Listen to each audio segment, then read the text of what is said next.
Muito bem, galera. Estamos aqui na quarta-feira, Proclamação da República, feriado nacional, para estudar o artigo 8º. Esse artigo 8º ele versará sobre procedimentos que são cabíveis para o exercício das atividades do Ministério Público. Então nós temos aqui o artigo 8º, portanto, trazendo esses procedimentos que são incumbência do Ministério Público.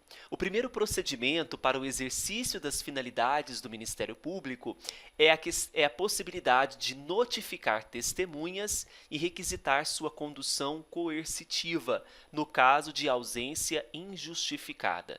Então, é possível ao Ministério Público fazer a notificação de testemunhas e a requisição da condução dessas testemunhas de forma coercitiva, no caso de ausência injustificada.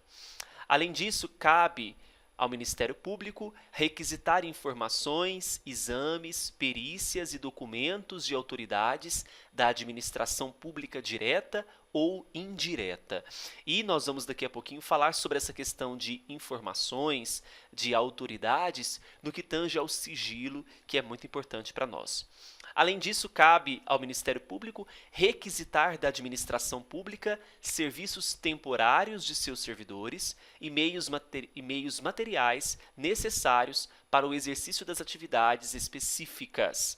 Tá? Então, pode requisitar à administração pública serviços temporários, caso haja necessidade no trabalho, no exercício das atividades específicas do Ministério Público.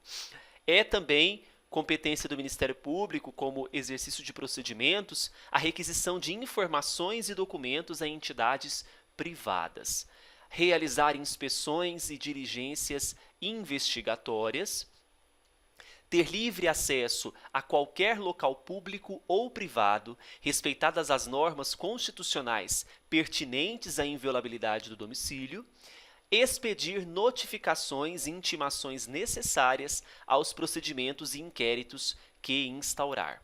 Além disso, cabe ao Ministério Público ter acesso incondicional a qualquer banco de dados de caráter público ou relativo a serviço de relevância pública, mas lembre-se, quando eu falo acesso a dados, é muito importante que nós lembremos que nós temos, por exemplo, dados telefônicos que são necessário que haja autorização judicial, tá? Então, pode ter a requisição, mas cabendo ao juiz autorizar que esses dados sejam fornecidos, dados telefônicos, como é o exemplo que eu cito para vocês. Nono, requisitar o auxílio de força policial também é competência do Ministério Público. Aí vem o parágrafo 1º dizendo assim: o membro do Ministério Público, ele será civil e criminalmente responsável pelo uso indevido das informações e documentos que requisitar. A ação penal, na hipótese, poderá ser proposta também pelo ofendido, subsidiariamente na forma da lei processual penal. Então, esse parágrafo 1º, ele trata justamente sobre a possibilidade de que esse membro do Ministério Público, que utilize dessas informações e documentos que ele requisitou de forma indevida. Então, ele será responsável criminalmente por esse uso indevido. E cabe também a ação penal subsidiária proposta pelo próprio ofendido, conforme preceitua a lei processual penal. Quanto à exceção de sigilo, veja, nenhuma autoridade, que são aquelas autoridades que nós citamos, que o Ministério Público pode solicitar informação, poderá ser contrária, poderá opor ao Ministério Público, sob qualquer pretexto, a exceção de sigilo, sem prejuízo da subsistência do caráter sigiloso da informação, do registro, do dado ou do documento que lhe seja fornecido. O que isso significa?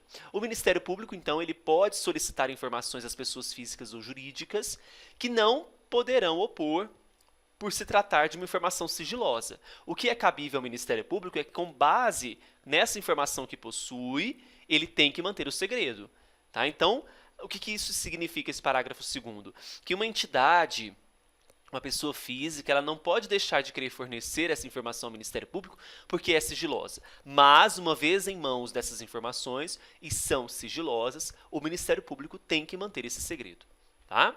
E o parágrafo 3º, a falta injustificada. e o retardamento indevido do cumprimento das requisições do Ministério Público implicarão a responsabilidade de quem lhe der causa. Então, muito simples, né?